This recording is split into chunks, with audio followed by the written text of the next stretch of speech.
Nathan Cross went white as Arizona desert sand when he read the letterhead on that eviction notice. His hands actually shook. I could see it from across the conference room table. Same table where he'd fired me 3 years earlier, telling me I was redundant and resistant to change. "This can't be legal," his nephew Austin stammered, grabbing the paper. Kid was 37 now, still looked like he'd never worked a real day in his life. This has to be harassment or something. I just sat there watching both of them realize that their landlord, the guy who owned their building, controlled their lease, held their business future in his hands, was the same Thomas Patterson they'd tossed out like yesterday's garbage. The name's Tom, by the way. I'm 55 now, been around the block more times than I care to count. 20 years in the Navy as an electrical systems specialist, then 19 years at Apex Manufacturing Corp. Until they decided my experience wasn't worth keeping around. Let me back up and tell you how we got here.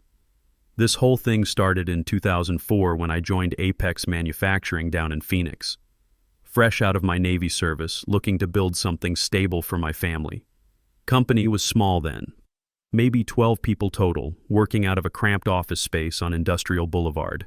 Nothing fancy, but Nathan seemed like a straight shooter back then. I came in as their senior electrical engineer. 2 decades in the Navy taught me everything about complex electrical systems, from submarine power grids to aircraft carrier automation controls. Apex needed someone who could handle their industrial automation projects, and their previous guy had left the wiring looking like spaghetti. First week on the job, I pulled an all-nighter fixing a $50,000 manufacturing line that had been down for 2 weeks. Problem was in the PLC programming. Previous engineer had crossed some input signals that were causing the whole system to fault out every few hours. Took me 14 hours of troubleshooting, but I got it running smooth as butter by morning. Nathan was impressed. Said I was exactly what they needed. Even gave me a nice bonus that Christmas, enough for Sarah and me to finally replace our old washing machine. Those early years were good ones.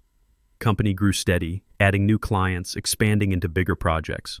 I was right there in the middle of it, designing electrical systems for manufacturing plants across the Southwest. Food processing facilities, pharmaceutical labs, even some defense contractors when my Navy clearance came in handy. By 2010, we had moved into a proper office building on 32nd Street. 3 floors, about 40 employees. I had my own office, small team of junior engineers reporting to me. Even got my motorcycle parking spot right up front. Nathan knew I rode my old Harley to work every day, rain or shine. The work kept getting more complex, more challenging. Installing automation systems for food processing plants, designing backup power systems for hospitals, even did some work for military contractors. That Navy background came in handy more than once when dealing with government specifications and security clearances. Around 2015, things started changing. Nathan brought in some consultants, talked about modernizing operations and streamlining processes, corporate buzzwords that usually meant someone was about to get the boot. But we were profitable, growing every year. What could go wrong? The first real sign of trouble came when Nathan hired his nephew Austin straight out of business school. Kid was maybe 28, fresh MBA from ASU, never turned a wrench or read a wiring diagram in his life. But he had ideas, lots of ideas about how we could do things better. Austin started showing up to client meetings, asking questions that made it clear he didn't understand the first thing about industrial electrical work. Why did we use these expensive components? Why couldn't we automate more of the installation process? Why were our project timelines longer than what he'd seen at other companies? I tried to be patient. Figured the kid would learn, maybe even appreciate having experienced guys around to teach him. Started including him in project reviews, explaining why we used certain components, walking him through job sites so he could see how our systems actually worked. Big mistake. Instead of being grateful for the mentoring, Austin started questioning everything I did. He'd sit in client meetings with his laptop, pulling up cheaper alternative components on supplier websites, suggesting we could cut costs by 20% if we just thought outside the box. Kid didn't understand that engineering isn't about cutting corners. When you're designing electrical systems for a pharmaceutical manufacturing plant, reliability matters more than price. When you're installing automation controls for a food processing facility that runs 24/7, you better get it right the first time. One system failure could cost them millions in lost production. But Austin saw every specification as an opportunity to optimize and innovate, started pushing for cheaper components, shorter testing periods, faster installation schedules.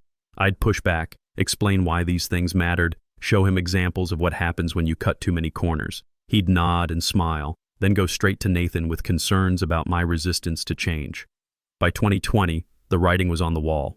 Austin was handling more client relationships, sitting in on strategic planning meetings, even getting copied on emails that used to come directly to me. Meanwhile, I'm still the one actually designing the systems, solving the technical problems, and cleaning up the messes when his optimizations didn't work out. The final straw came in early 2023. We had landed a huge contract with a pharmaceutical manufacturing facility. $2.3 million job, biggest single project in company history. I had spent 4 months working with their engineering team, designing a custom automation system that would meet all their FDA requirements and clean room standards. The electrical specs alone were 47 pages long. Every component had to be rated for pharmaceutical environments. Every connection had to be documented for regulatory compliance. Every backup system needed triple redundancy. This wasn't the kind of job where you could substitute cheaper parts and hope nobody noticed.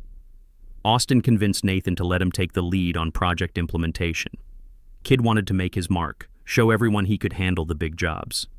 Fine by me, as long as he didn't mess with the technical specifications I had spent months perfecting. 2 weeks into the installation, everything went sideways. Austin had decided to substitute some cheaper control modules, save the company about $8,000, he bragged to Nathan. Problem was, these new components weren't rated for clean room environments, and they started throwing fault codes within 48 hours of going live. The client was furious, threatened to cancel the entire contract, maybe even sue for damages. Their production line was down, costing them $50,000 per day in lost manufacturing. The FDA was asking questions about their system validation documentation. I had to work 3 straight days, barely sleeping, living on coffee and determination to redesign the control system around the components Austin had ordered. Pulled every favor I had with suppliers to get rush delivery on replacement parts. Got it working, but it was a Band-Aid solution that would need constant monitoring. You'd think this would be Austin's wake-up call, right? Maybe some humility, recognition that experience matters in this business? Nope. Nathan called me into his office the following Monday morning. Lisa Martinez from HR was there too, sitting in the corner with a legal pad and that sympathetic expression they teach in business school. "Tom," Nathan said, "we need to talk about your future here at Apex." I knew what was coming, but I let him go through his little speech anyway. Company was evolving. They needed people who could adapt to new methodologies. Maybe it was time for me to explore new opportunities. All the corporate doublespeak for "you're fired, old man." The real kicker? They were eliminating my position to reduce redundancy in the engineering department. Austin would be taking over my responsibilities, along with his business development role. One person doing 2 jobs, saving the company money. They offered me 2 weeks severance pay, 2 weeks after 19 years of service. After countless weekends spent fixing emergencies, after building their reputation one successful project at a time, after training half their current staff, I didn't argue, didn't make a scene, just nodded, packed up my office, my Navy commendation letters, family photos, the coffee mug Emma had made me in middle school pottery class, and walked out to my Harley in the parking lot. Sarah was waiting when I got home. I'd called her from the parking lot, voice probably shaking more than I'd like to admit. We sat at the kitchen table, both of us wondering how we were going to make the mortgage payment next month. Emma was starting her senior year at Arizona State, and we'd been counting on my steady paycheck to cover her tuition. "We'll figure it out," Sarah said, reaching across to squeeze my hand. 26 years of marriage, and she still believed in us. "You're the smartest engineer I know. Someone's going to be lucky to have you." The next few months were rough. Job market for 55-year-old engineers isn't exactly booming, especially when your former employer isn't enthusiastic about providing references.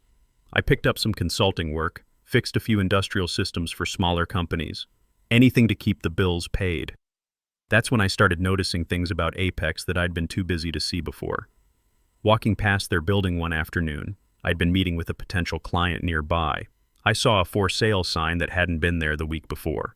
The property management company was looking to sell the entire building, 45,000 square feet of office and light industrial space, sitting on 3 acres right in the heart of Phoenix's manufacturing district. I called the listing agent that evening, more out of curiosity than anything else. Asked about the price, the terms, the current lease situation. The building was listed at $3.2 million. Apex was the primary tenant, locked into a 10-year lease they had signed back in 2018. Pretty sweet deal they'd negotiated. Below market rates, minimal annual increases. Landlord even covered some of their build-out costs. But here's where it got interesting. I asked for a copy of the lease agreement, public record once you know where to look, and spent that weekend reading every line of fine print. There it was, buried in Section 12, subsection C, a clause that allowed the landlord to terminate the lease with 90 days' notice if the property was sold to a new owner who intended to substantially renovate or repurpose the facility. I spent the next week crunching numbers, between my 401k that I could roll over, Sarah's inheritance from her father that we'd been saving for retirement, and an SBA loan I could qualify for based on the rental income. The math was tight, but it worked.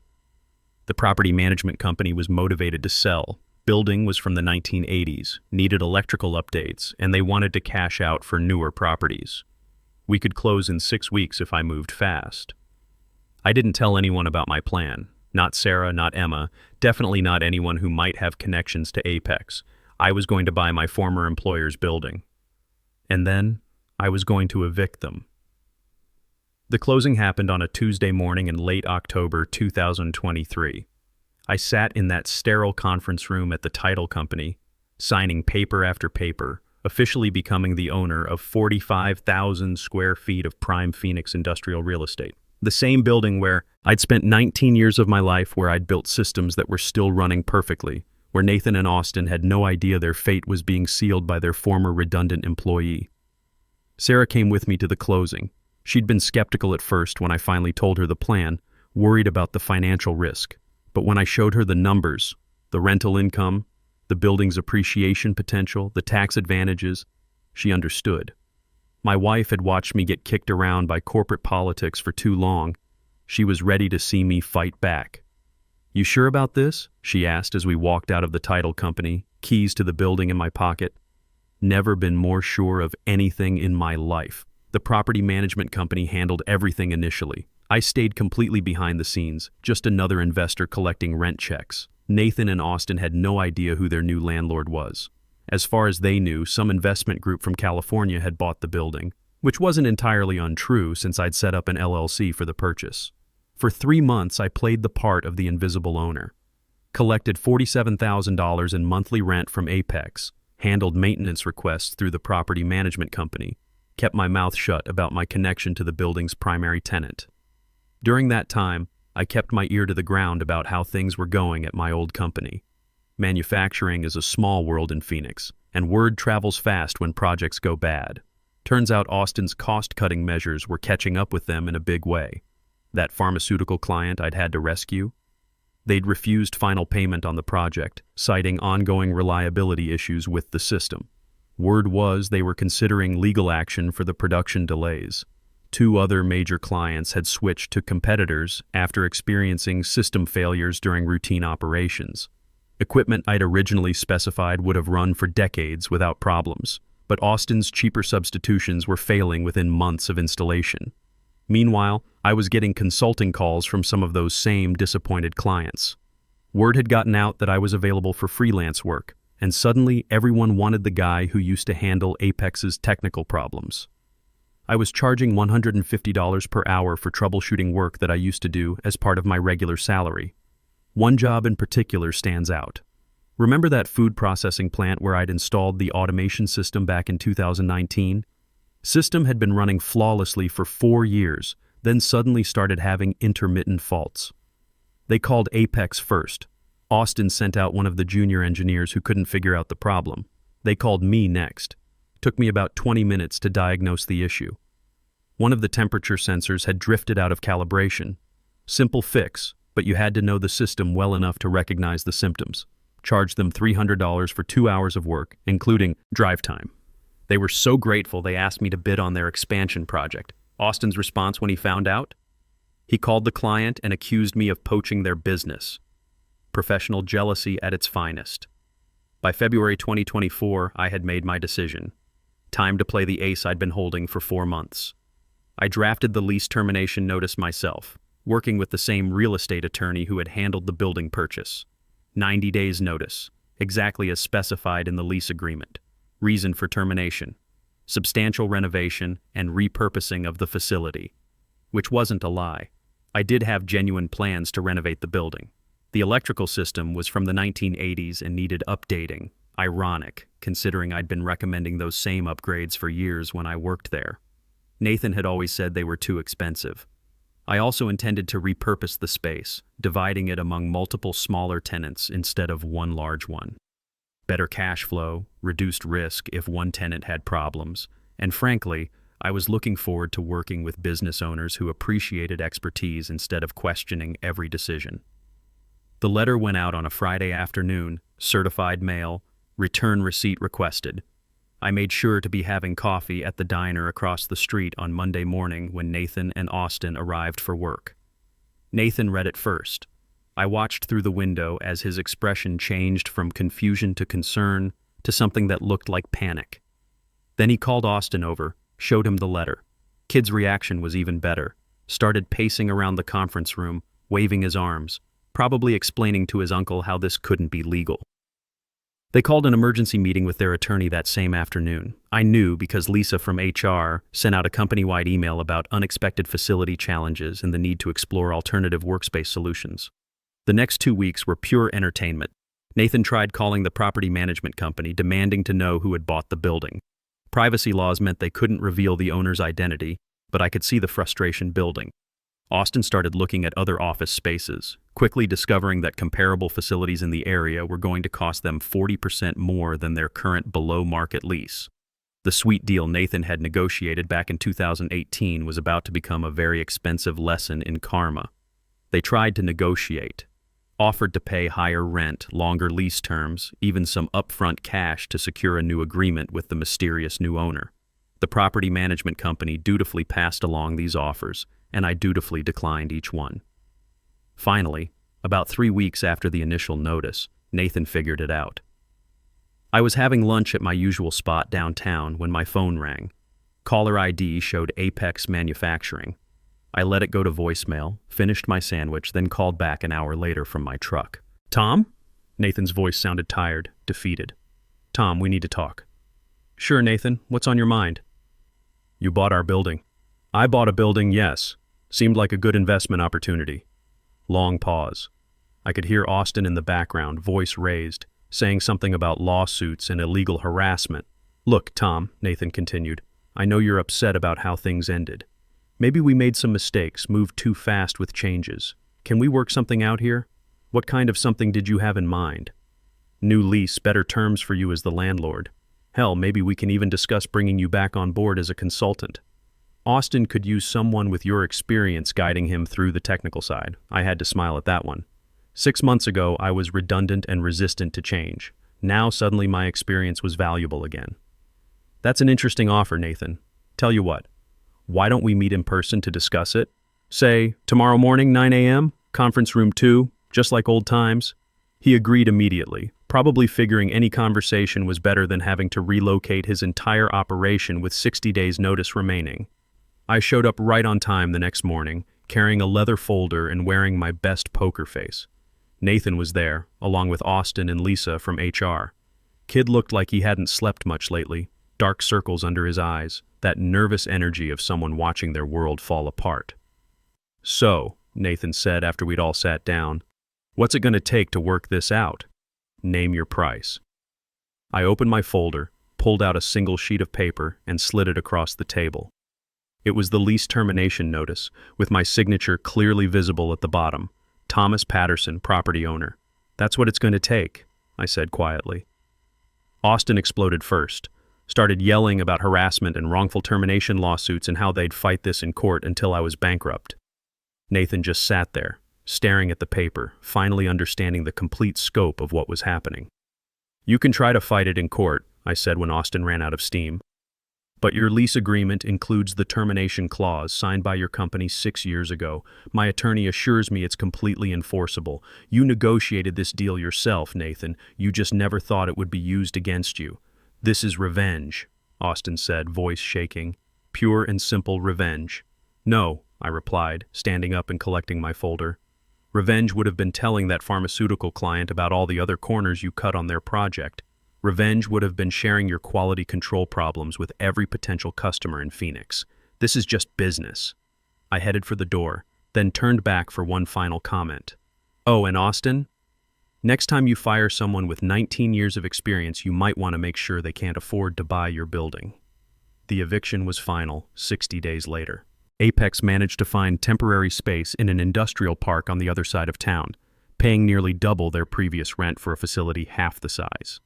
Word around town was that several of their remaining clients were getting nervous about the company's stability, and 3 major contracts had been put on hold pending facility issues.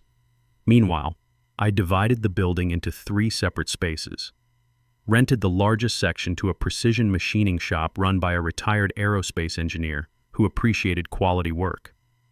The second space went to an electronics repair business that specialized in industrial control systems.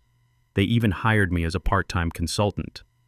The third space became my own workshop. After 19 years of working for someone else, I was ready to be my own boss. Set up a proper electrical engineering consultancy, complete with testing equipment and a parts inventory that would make any technician jealous. Total monthly rental income came to $74,000, about 60% higher than what Apex had been paying. The building mortgage ran $21,000 per month, leaving me with solid cash flow and an appreciating asset that was already worth more than I'd paid for it. The renovation work gave me something productive to focus on. Upgraded the entire electrical system to modern standards, installed LED lighting throughout, modernized the HVAC controls with programmable thermostats and zone control. All the improvements I'd been recommending for years, finally getting implemented properly. Best part? Both of my new tenants needed consulting work on their systems. Turns out 19 years of industrial experience really does have value in the marketplace, especially when you're working with people who respect expertise instead of questioning every decision. I run into Nathan occasionally around town. He's aged considerably in the past year, looking every bit of his 66 years. Heard through the grapevine that Austin moved back east, took a job with some consulting firm in Atlanta, probably telling everyone how he learned valuable lessons about business operations during his time in Arizona. Sarah says I seem happier than I've been in years, more relaxed somehow. Maybe it's because I learned something important about patience and planning. Sometimes the best revenge isn't getting mad or getting even quickly. Sometimes it's staying smart, keeping your eyes open, and letting people's own bad decisions come back to bite them. They fired me after 19 years of loyal service. I evicted them after 19 years of building the expertise they dismissed. Seems fair to me. And every month when I deposit those rental checks, I remember what my old Navy chief used to say: the best way to win a fight is to control the battlefield. Turns out he was absolutely right.